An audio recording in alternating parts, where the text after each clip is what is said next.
know that drones are used to capture beautiful aerial shots? But did you know that drone tech can help Nigeria achieve food security? I didn't know that too, until I met Confidence Odionye, the founder of Bidrone.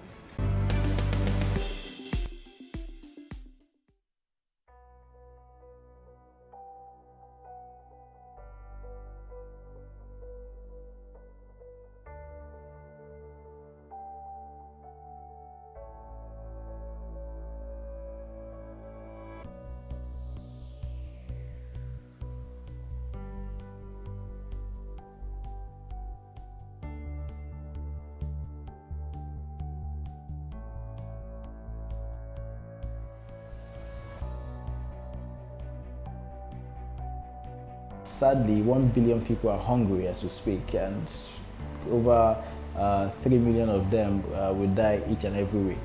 Now, what that means is that people are not able to buy food because food is not affordable, and the world can feed over 30 billion humans, and we are barely close to 8 billion, and we can't even provide enough food for ourselves. Why is that? Because we are not using the right methods to farm, we're not implementing the right technology that would enable farming operations to increase harvest yields.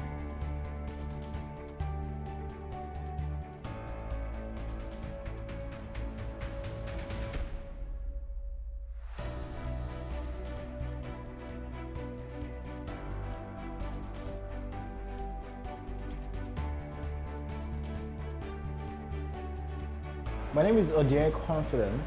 I'm the president and founder of Bidrone. According to the June 2020 Global Report on Food Crisis, 73 million Africans are food insecure. Add that to a projection that because of the COVID-19 pandemic, 7 million Nigerians will suffer acute hunger. One of the threats to food security is plant pests like armyworm, stem borer, and mites. It affects farm yield, creating production shortfall and losses of millions of dollars every year. Realizing this, Confidence Odionye set out to tackle Nigeria's pest management problem by reworking the existing drone technology for the greater good. The SDG 1 and 2, which is zero poverty and zero hunger, led to myself and my team members coming together to create Bidrone. Now, Bidrone was a very, very, very critical technology. Drone technology was very, very critical to the mainstay of military activities during the World War I and II. The US utilized the first drone in the attack in Venice, in Italy, and ever since, drones have been militarized and been used for several killings of humans. But down the line, people have become very, very innovative, looking at sectors that drones could impact, and have provided drones to aid in several sectors. So what we did in 2017 was I approached several of my colleagues, and back then, PricewaterhouseCoopers, PwC, released a journal, Drone Power Solutions. So that journal enabled us to understand what sector drones are actually playing in and what are the value for each and every sector. We also streamlined them to the SDG that we hope to also implement in, and figured out agriculture is key for human survival, and as population increases, the demand for food as well will increase. So this was how Bidrone was created. Bidrone is a drone solution that removes human involvement in large-scale operations and brings in the drone technology in that bit. To explain further, in agriculture, people use what they call a NASPAC. They carry it in their back and they hold a long pole and they spray chemicals on the floor to either kill pests or to kill weeds. Now, while these guys are using this equipment, wind blows most of these chemicals back to their nostrils and they get sick. 90% of them have ailments related to this. Now, they also have, as humans, we have fatigue, we get tired. To spray 1 hectare of land, it takes a day. 1 hectare is the size of a football field. Now, for this human to spray 1 full hectare, he will get tired. Some areas would be omitted. That is loss of his own health, and for the farmer, loss of crops, because the weeds will come back. He has to also spend more to kill weeds again, and he finds that he's spending 10 times he's meant to spend just to kill weeds. These farmers were suffering increasing operational costs and lower yield. They were failing to meet up to their production quota. They were incurring losses, and investors were pressing demands for turnovers, until Bidrone saved the day. In terms of manual spraying, the drones are much more faster. I'll give you an example. A 1 hectare land is a football-sized field. One person, it takes him close to a day to finalize spraying 1 hectare. The drone does it in 10 minutes. So the value in terms of time saving is extraordinary. Now, in terms of precision as well, which is what the drone is made of, the drone knows every single section of the land, because as it takes off, it connects to 12 different satellites. So it knows every section of the land and it sprays automatically.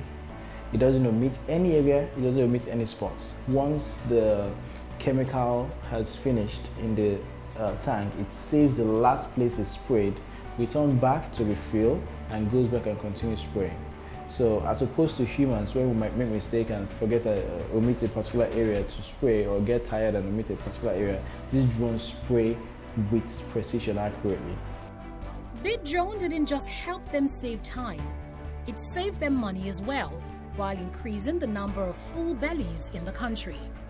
These farmers, their spending on operations was, I won't give a definite figure, but I would say was about 5x, and they spent a whole lot on de-weeding, spraying herbicides to kill weeds.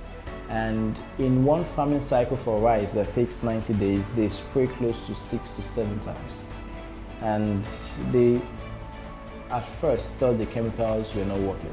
They're always changing chemicals, using several chemicals and the rest. And we found out that the chemical ratio per meter on the land was too much, because they've used several chemicals on one land, and the mix ratio as well was about 200 liters to 4 liters of chemical on each and every hectare of land. So they were just basically feeding the soil with a whole lot of chemical. Now, what we did was, when we came in, we reduced their costs of spraying, their frequency of spraying from 6 times in a farming cycle for a 90-day crop harvest, that which is rice, to 2 times. And we reduced their spending from 5x to just 3x. Now, what that meant was, they were able to harvest close to 90% of every single seed that was planted on the ground, as opposed to 40 and sometimes 50% that they harvested and they have been harvesting in the previous years. So they had jump and improved harvest yield. Secondly, they had reduction in costs. What that meant was, they had huge profits, they were able to feed more people, and the soil retained less chemical. Since drone technology is capital intensive, Confidence had to raise capital of up to $90,000 in grants and DC funding from international partners, and about $20,000 more in angel investment. After they sorted their capital, they set out to doing free trials to buy clients over to the tech side of agriculture. Smallholder farmers in Nigeria make up 60% of the entire farming operation and workforce. And that's a large number considering we are 200 million people. So what we did was we had to focus on the bigger boys first. And why that was so we can ramp up revenue, show proof of concepts, scale, and then have the capacity to service those smallholder farmers. The first clients that we first had was Farm Crowdy, and convincing them was very simple. We initially did our first job for them pro bono. We told them they should watch and see. the value that these equipment will bring to their farmland. After that free work, they signed a retainer agreement with Farm Crowdy. Now, Bidrone operates on over 60,000 hectares of farmlands in 22 states in Nigeria, spraying pesticides on farms cultivating maize, rice, cassava, and other crops. Some of their big shot clients include Dangote Sugar Refinery PLC, Olam International, and Flour Mills of Nigeria PLC. But they also service smallholder farmers through agricultural cooperatives. We do a minimum of 10 to 50 hectares. So that's why we go through associations. So an association would have 100,000 farmers, and each of them might have one hectare in each and every cluster. It makes better sense for us. So let's say we have 10,000 farmers in Lagos spread across Badagry, Ikorodu, Ekpe, and then what we could do is work with the association, aggregate each and every one of them, then schedule a day to go to Ekpe and spray for all the farmers, go to Badagry, spray for all the farmers, go to Ikorodu, spray for all the farmers. So that way they're utilizing our services, but collectively. To improve Nigeria's agricultural output, Bidrone has signed a 10-year agreement with the Rice Farmers Association of Nigeria to spray 1.5 million hectares of land across Nigeria's 6 geopolitical zones. It's an intensive farming project aimed at creating food abundance in Nigeria. We spend over $2.5 billion every year buying and eating rice in Nigeria. And the bulk of that money has been going to Thailand, Malaysia, and several Asian countries. So what this will do now is to, one, ensure that these farmers meet the capacity for food, because the drone ensures improving harvest yield, and by the time they can meet our demand for food, then they will make enough money. Secondly, the drone will reduce cost of operation. So that means that they're no longer selling the rice above market value so as to meet the loss in crops or high rates of operation that have affected the cost of the rice. They can now sell at a very affordable rate and still make huge profits. What that means for the masses, the layman, or the average Nigerian citizen, is he can now walk into a store and buy his rice for 5,000 per 50 kg of a bag. So the ripple effect is one that will impact the economy hugely. Confidence hopes to create an ecosystem of food sufficiency in Africa by deploying technology and training farmers and tech enthusiasts, and he's well on his way to achieving that.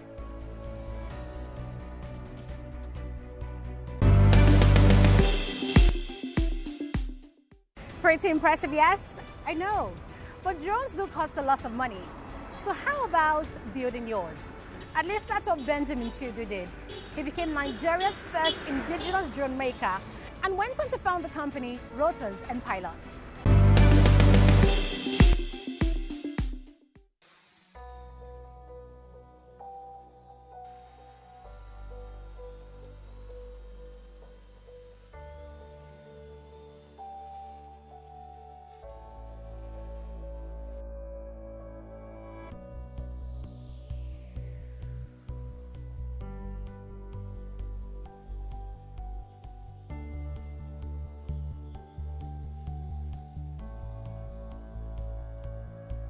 I'd like giving up the art of building drones because there was really nothing coming from it, and the government has banned the use of drones in Nigeria without licensing. Licensing you can never get, even when you apply. So, but recently I was invited by the British High Commission to come and exhibit at the Queen's birthday, which held in their residence in Abuja. So I didn't want to go there with drones that I've built before. That most times when people see me, they think I bought them. They don't believe I built them. So I wanted to go there with something different, something built with local materials here, probably recycled materials. So I built a drone for the exhibition with recycled materials, almost entirely recycled materials. I built it with wood. I built it with styrofoam and plastic bowls, sorry. You know? just to show them that yes, there's a talent to it, and the drone actually flies. It's not just for showcase.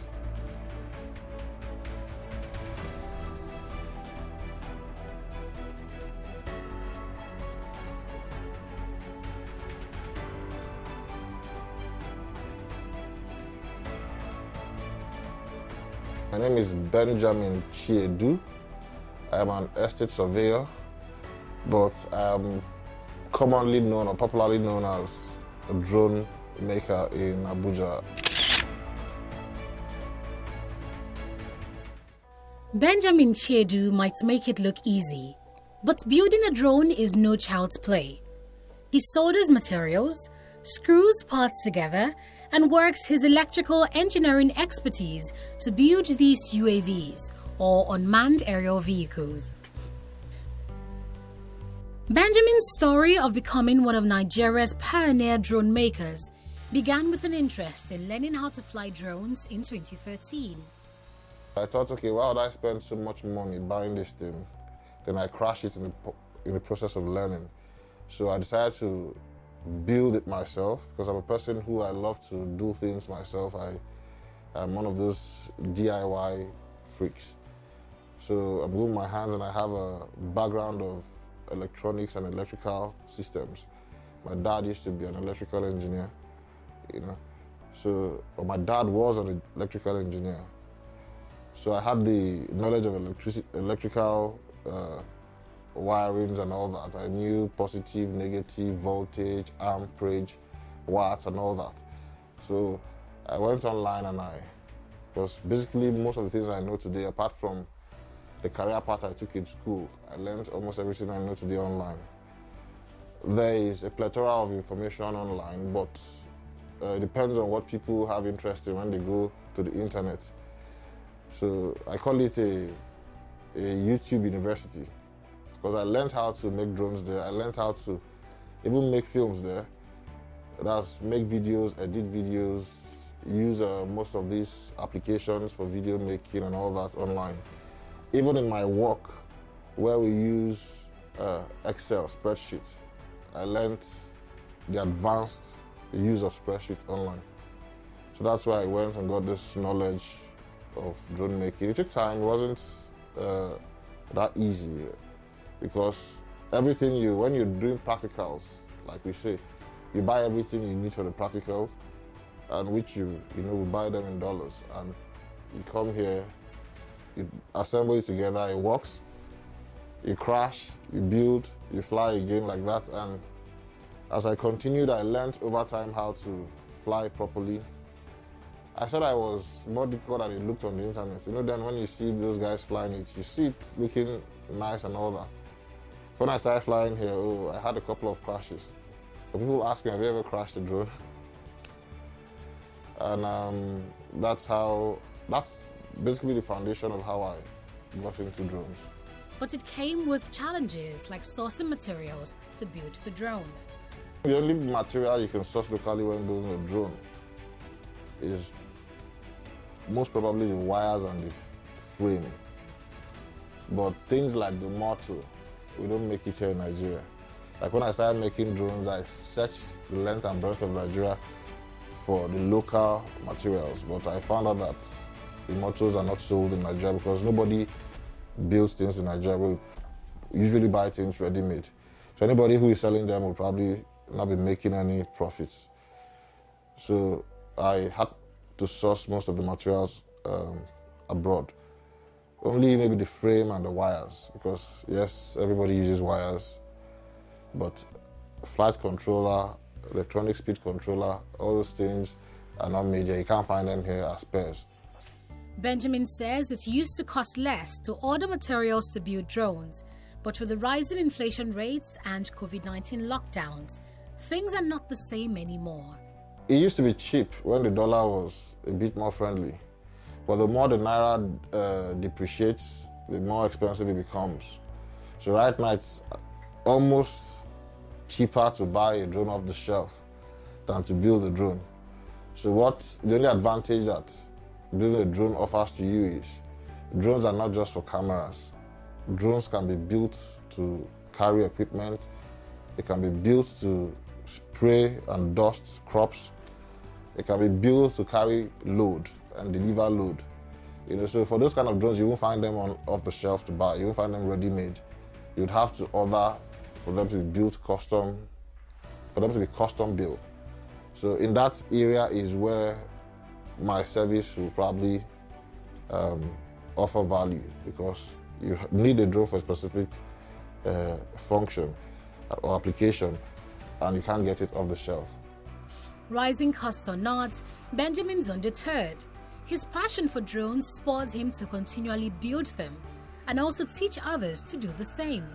I've offered training to a couple of students in schools, and people who build drones for their projects in schools usually contact me to guide them. I do all this for free, not for monetary reasons. I just like to see people carry on, because the way God does life is where one's gift stops, another one begins.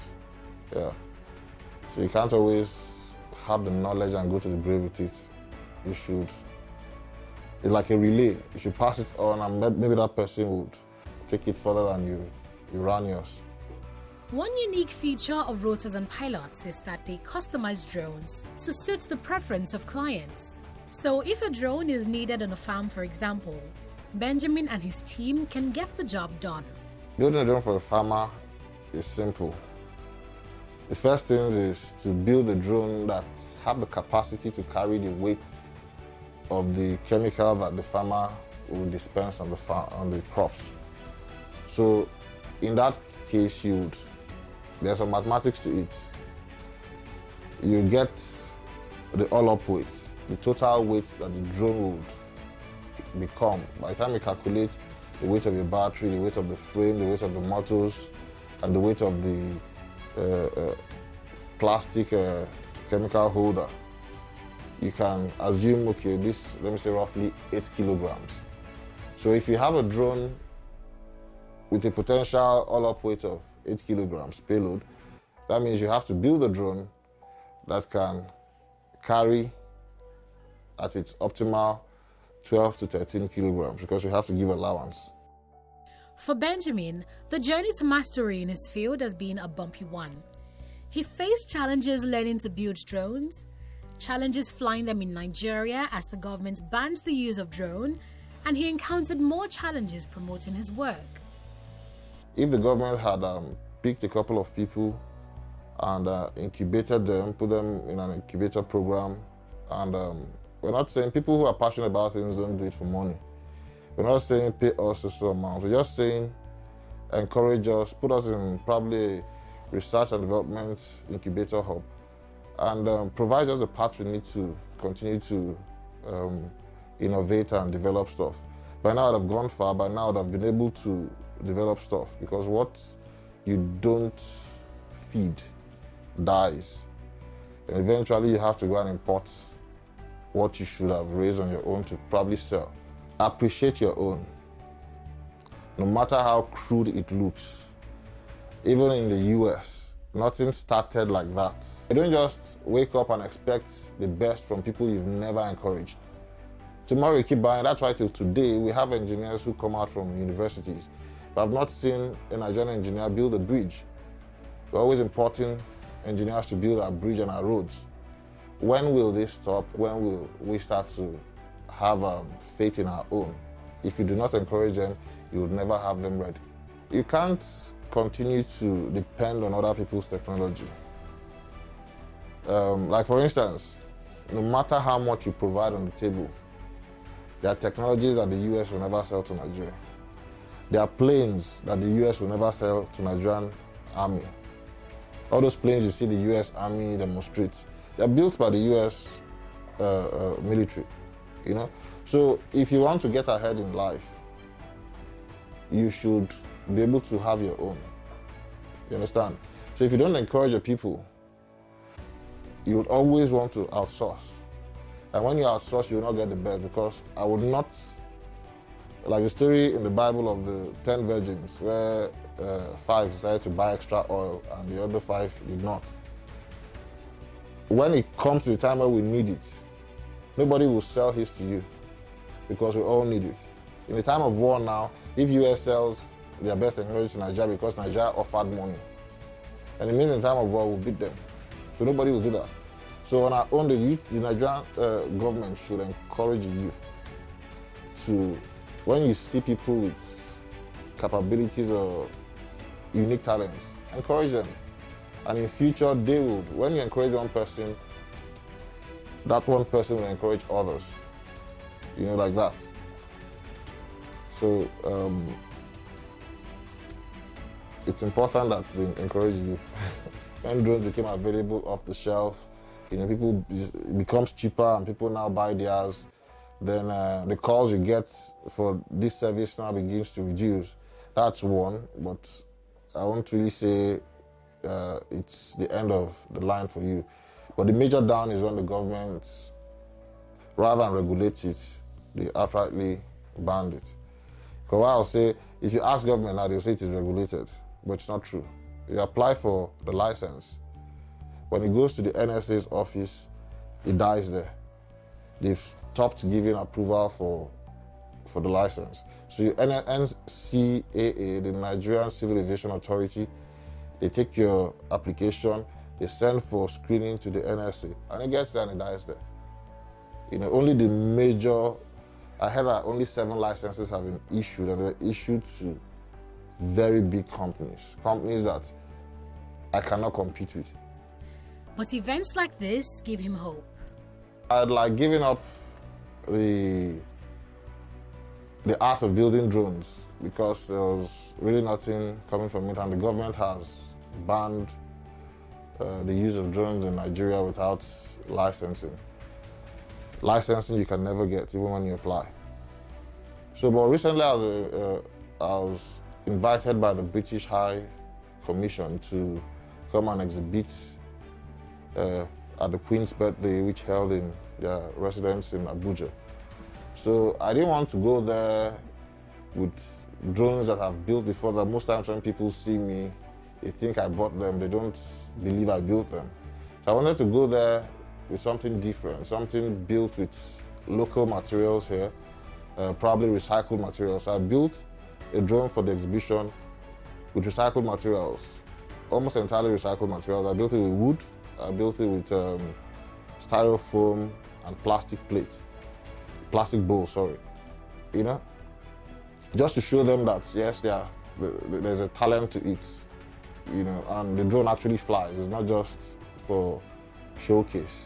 Many countries have long begun exploring the potentials of drone technology in agriculture, area mapping, rescue operations, shipping, and more. But Benjamin says government regulation restricts such explorations and creativity. He's now hoping his company and other drone pilots like himself can effect a technological shift in Nigeria.